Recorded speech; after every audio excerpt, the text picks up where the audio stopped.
Good evening and welcome. This is Primetime News on MITV. I am Tomisi Ajebukalojo.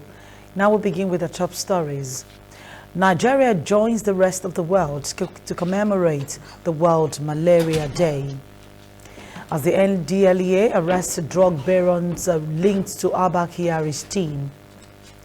From the foreign scene, U.S. judge holds Trump in contempt over civil fraud probe. And in sport, El Nini keen to extend stay at Arsenal. And now the news in detail. Talking politics first, the Vice President, Professor Yemi Osinbajo, has said he would be betraying Nigerians if he failed to contest for president. Osinbajo stated this in Akure, the Ondo State capital, when he visited Governor Oluwarotimi Akeredolu to express his intention to succeed President Muhammadu Buhari in 2023. Osinbajo disclosed that he decided to contest for the presidential seat because he had learned a lot and made many contacts both within and outside the country at an international level. He admitted he was given responsibilities by President Buhari to run the affairs of the nation as an acting president. The vice president disclosed that President Buhari only charged him to be fair and just while in charge. It therefore said the nation needed a serious service to get it out of the doldrums.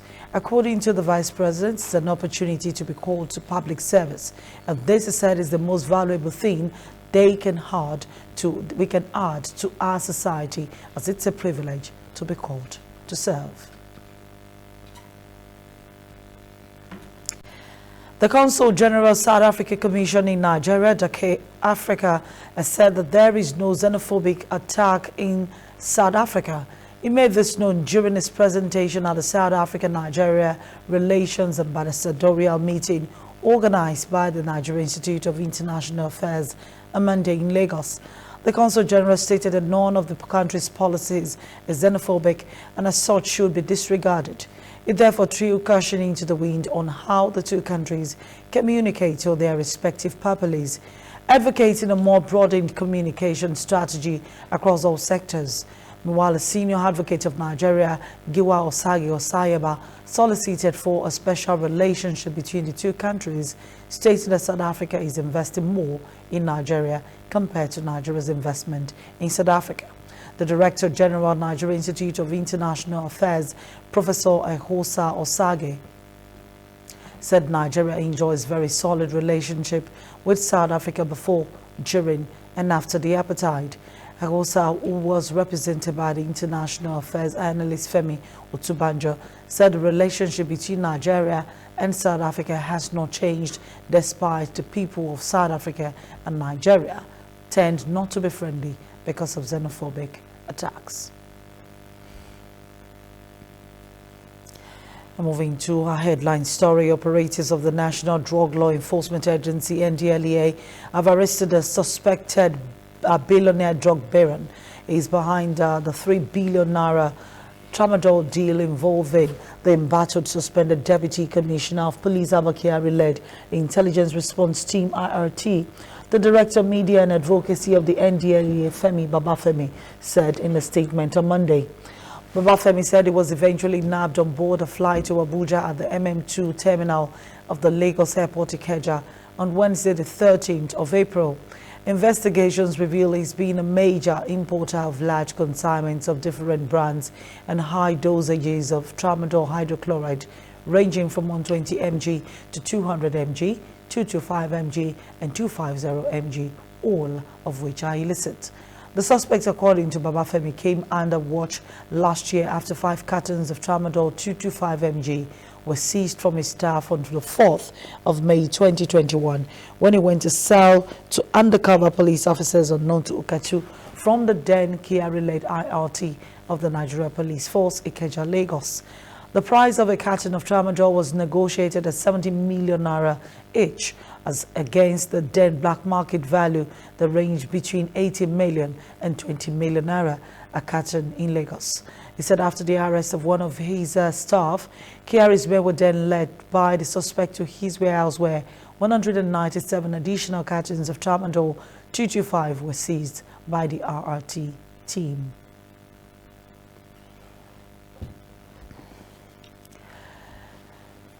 The World Health Organization has said no fewer than 602,000 people died of malaria across Africa last year.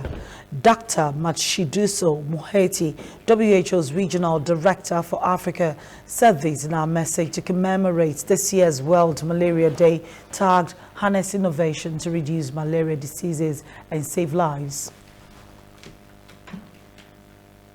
The WHO, along with 602,020 reported deaths. Malaria remains a significant public health and development challenge.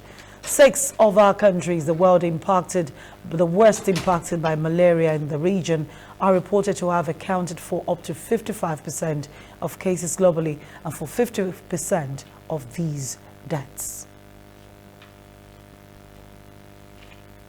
Meanwhile, ITEL Nigeria and Amatem Softgel has joined the rest of the world to commemorate global efforts to bring an end to malaria, especially among African children and pregnant women. This was disclosed to residents of Agboyi Ketu at the sensitization program for World Malaria Day. Our correspondent presents the story from our studios. 3.3 billion people in 106 countries are at risk of malaria. According to the World Malaria Report 2020, Nigeria alone accounts for 27% of the malaria burden and 23% of the malaria deaths worldwide, and the children under the age of 5 remain the most vulnerable population to the disease. Recognized for its outstanding services to Nigerians through its Love Always on CSR initiative, ITEL has shown its continuous interest in impacting lives in the low-income communities surrounding it over the years. So it is no surprise that the mobile phone manufacturer partnered with Amatem Softgel, another leading anti-malaria drug company in Nigeria, to donate relief materials to the people of Agboyi Ketu. To fulfill this year's World Malaria theme of Harness Innovation to reduce the malaria disease burden and save lives, ITEL and Amatem Softgel joined hands together to donate, among other relief materials, anti-malaria mosquito nets, free medical tests and mosquito repellent cream to more than 1,500 families in the Agboyi area of Ketu in Lagos. Speaking at the event, the marketing manager of ITEL for West Africa, Oke Omohowo, said giving back to our communities is a project of love that they must do with heart and passion, and the malaria is a disease that affects millions of people in Nigeria. This is showing love to the communities where we operate. It's under our Love Always On CSRO project. So our Love Always On is our CSRO initiative. We use the initiative to go around communities, especially the low-income communities, and we spread love. The love could be in form of educational support, health support, charity, donation, food, and for this time is community and health, because we are doing this in commemoration of the World Malaria Day for 2022. Amatem Softgel has chosen to help reduce the burden of malaria in Agboyi Ketu community.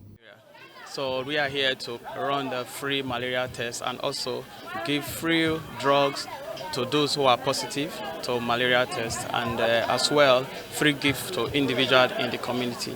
In that way, we are helping to combat the menace of malaria in Nigeria in general.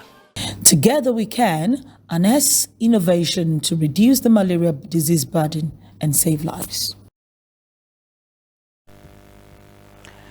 There is no doubt that the nation's education sector has continued to deteriorate. This has been attributed to the failure of successive administrations to improve budgetary allocation to the sector. Our correspondent Miriam Enakima completes the story.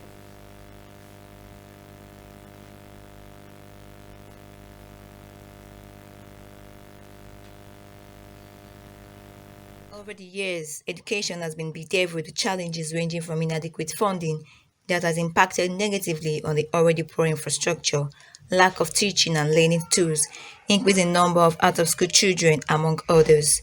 It is no longer surprisingly that recently the United Nations Children's Fund UNICEF raised the alarm that the nation faces learning crisis, as about 70% of children in schools could neither read, write, nor perform basic numeracy tasks by age 10. as deduced from the National Learning Assessment 2017.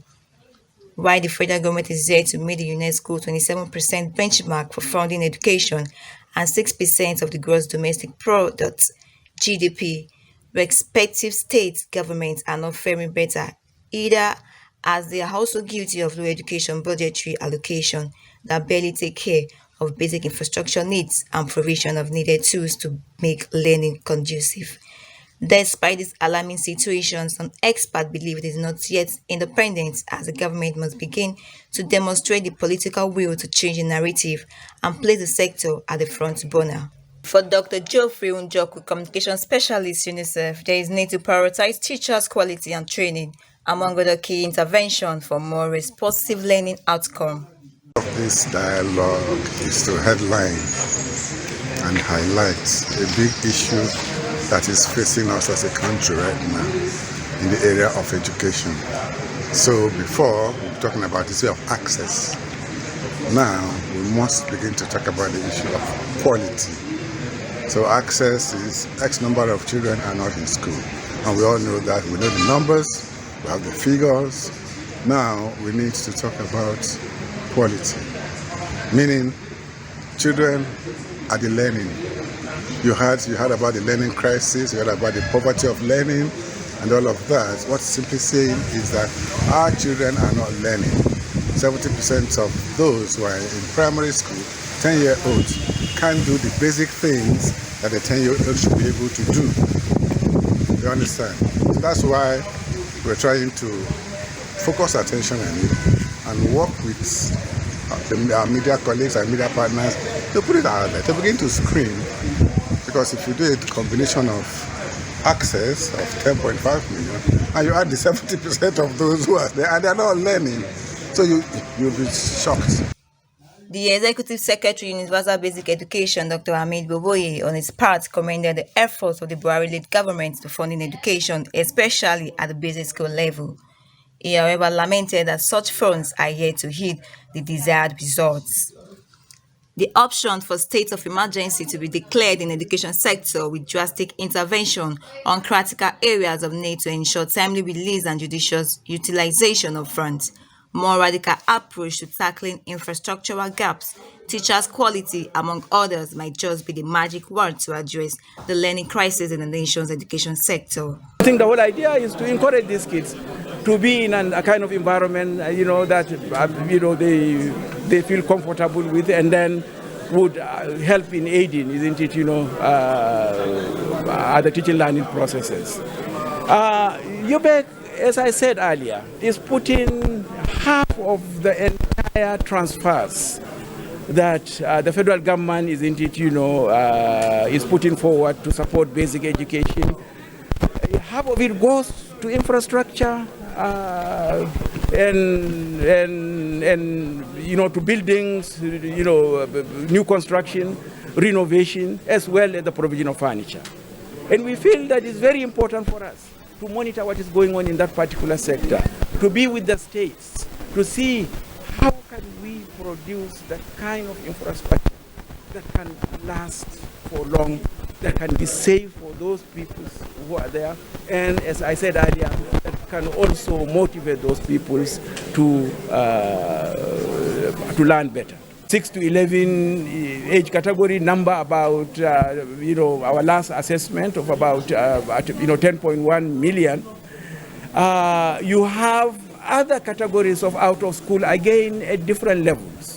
It makes it very worrisome that, even those children who are in school are not learning adequately, are not being tutored adequately to be able to have the functional literacy required and to proceed to the higher levels of education.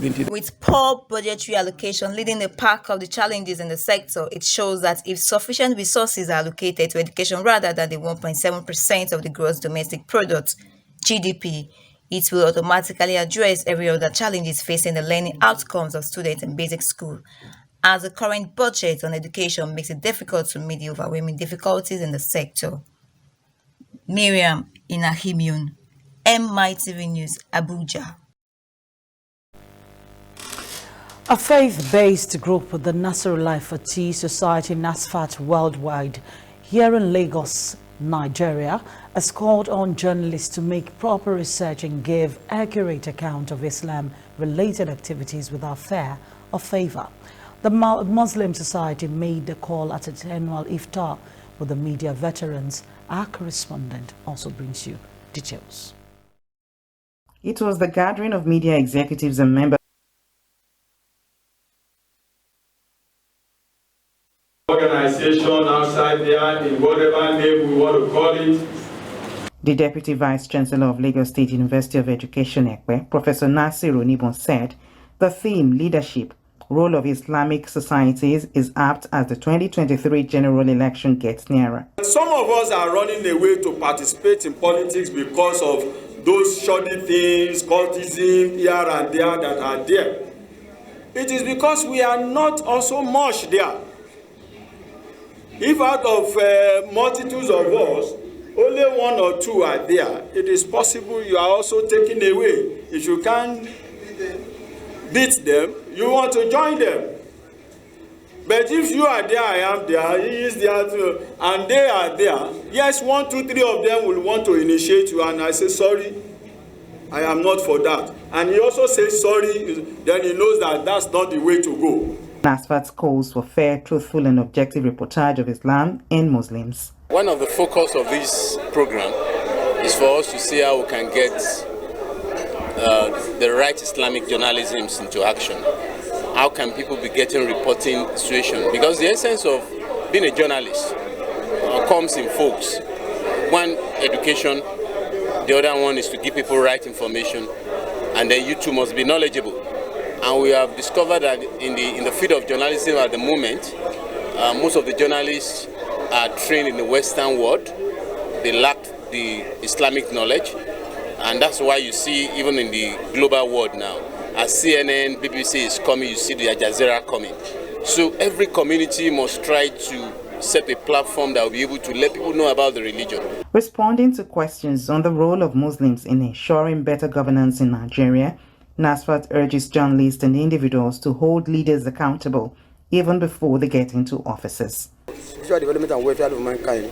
We do meet annually to interact with the journalists, to let them know how far we have gone, what are the plans we have in the oven, what are the next things we do.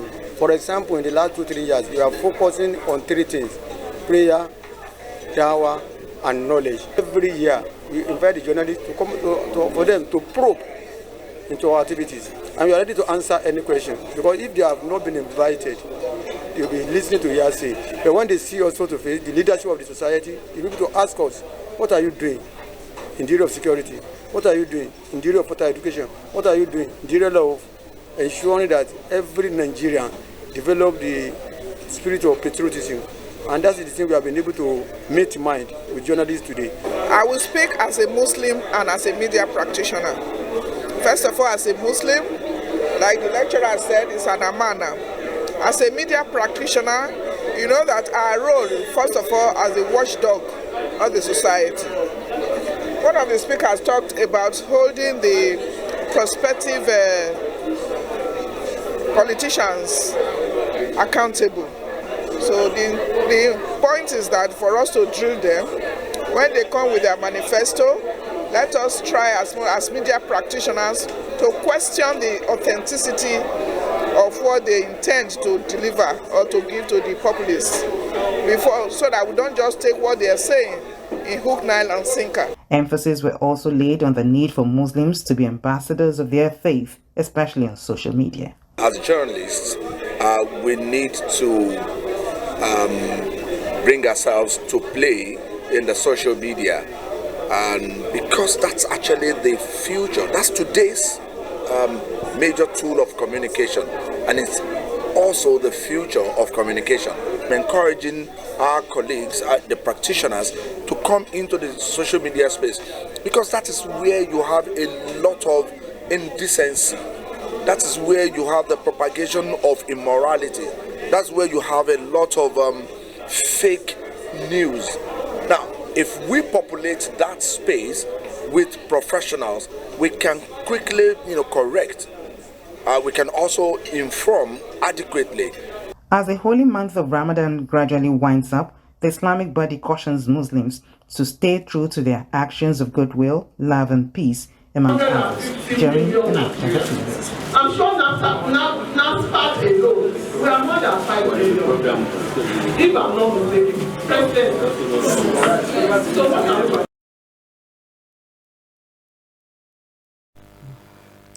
The health condition of one of the defendants, Magdalene Chefuna, as on Monday stalls the proceedings of the murder charge against the owner of Hilton Royal Hotel, Ileife Abdurrahman Adedoyin, and 6 others at the Osun State High Court sitting in Osogbo.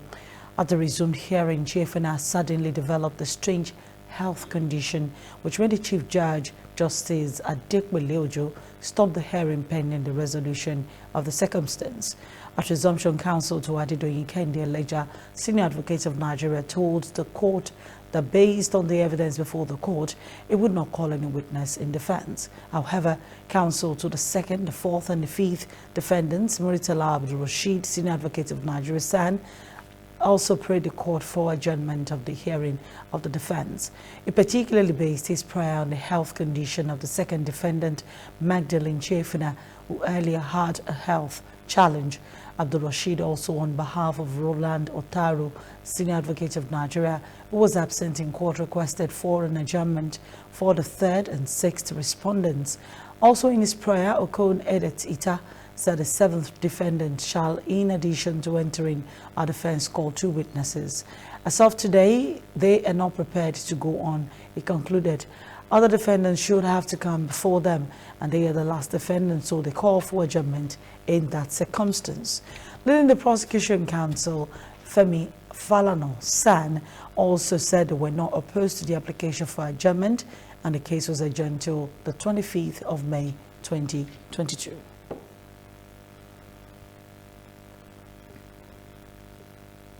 The case came up this morning. We informed the court that we are, based on the fiat from the Attorney General of Osun State, that we are going to lead the prosecution because the team, the police team, has done marvelously well. So we are only leading, we are not taking over the case. We are leading the prosecution at this stage. We'll take a quick break. When we come back, we'll bring you stories from the foreign scene.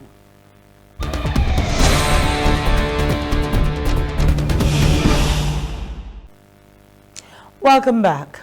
A United States judge held former President Donald Trump in contempt of court Monday for failing to turn over documents related to an investigation of possible fraud and the Trump family business dealings. The judge, Arthur Engoron, also ruled in favor of the New York State Attorney General Letitia James, who is pursuing a civil probe into the ex-president and the Trump organization. James successfully argued that Trump was in violation of a court order to produce the accounting and the tax documents to our investigators by the 31st of March. In a major victory, a court has ruled in favor to hold Donald Trump in contempt of court, she wrote on Twitter. And President Emmanuel Macron of France has won 5 more years as president after a convincing victory over rival Marine Le Pen, who nevertheless secured the far right's highest share of the vote. It won by 58.55% to 41.45%, a greater margin than expected. The centrist leader told jubilant supporters at the foot of the Eiffel Tower that now the election was over and it will be a president for all. He is the first sitting president in 20 years to be re-elected. Despite our loss, Le Pen, 53, said a significant vote share still marked a victory. The ideals our national rally represented had reached new heights, she told our supporters. But far-right rival Eric Zemmour pointed out that she had ultimately failed, just like her father who preceded her. It is the 8th time the Le Pen name had been dealt with a serious defeat. Marine Le Pen took over the party founded by her father Jean-Marie Le Pen in 2011 in a bid to make it electable. She won more than 30 million votes on Sunday on a platform of tax cuts to tackle the high cost of living, a ban on wearing the Muslim scarf in public, and a referendum on immigration controls. Slovenia's populist Prime Minister Janez Janša has suffered a heavy defeat in parliamentary elections by a left-leaning party formed only in January. Janša's Slovenian Democratic Party took about 24% of the vote, compared to 34.5% for the Freedom Movement Party, led by former businessman Robert Golob. The poll was marked by allegations that Janša has undermined the rule of law in the former Yugoslav state. Golob said his win will enable him lead his country back to freedom. An outspoken supporter of former U.S. President Donald Trump, Janša was seeking a fourth term as prime minister and stood on a platform of stability. But his critics alleged the 63-year-old, who came to prominence as a post-communist reformer, has spent several years eroding democratic standards and restricting press freedom. He engaged in lengthy rows with the EU over his moves to cut funding for the National News Agency and has sought to delay the appointment of prosecutors to the bloc's new anti-corruption agency. Golob is a political newcomer who entered politics in January after being removed as chairman of his energy investment firm.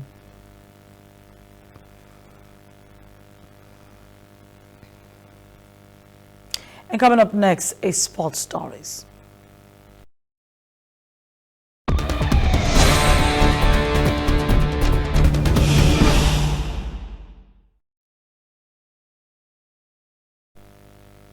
Welcome back.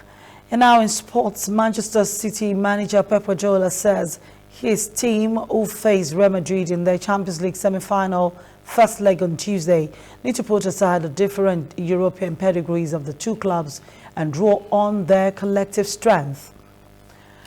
Real Madrid have won Europe's top trophy a record 13 times, while City remain in search of their first Champions League title after losing in the final to Chelsea last year.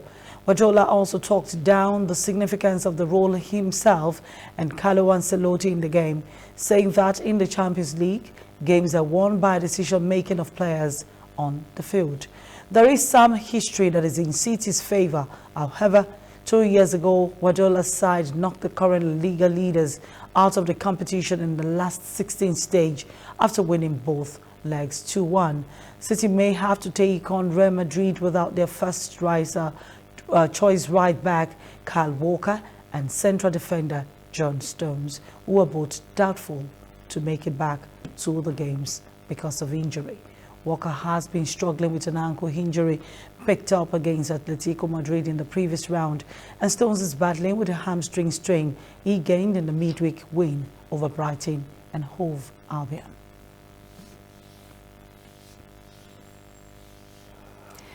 And Arsenal midfielder Mohamed Elneny has said he would like to extend his contract with the London club despite the Egypt international featuring in only 12 games this season. Elneny, who started in Arsenal's last two Premier League matches where he defeated Manchester United and Chelsea, joined from FC Basel in 2016 and will see out his contract in June. If Arsenal say they want him, then he will think about leaving. Elneny confirmed. He said it's been his family for the last 6 years and he loves the club. He said he would always love a challenge and give 100% all the time, but he doesn't decide who plays. But yes, he will keep going in training to show how good he is and to make the manager play in. And that brings us to the end of our primetime news tonight. Let's take a quick recap of our top stories as we go. Nigeria has joined the rest of the world to mark the World Malaria Day as the NDLEA arrests drug baron linked to Abba Kyari's team. In foreign news, U.S. judge holds Trump in contempt over civil fraud probe. Talking sports, Elneny keen to extend stay at Arsenal.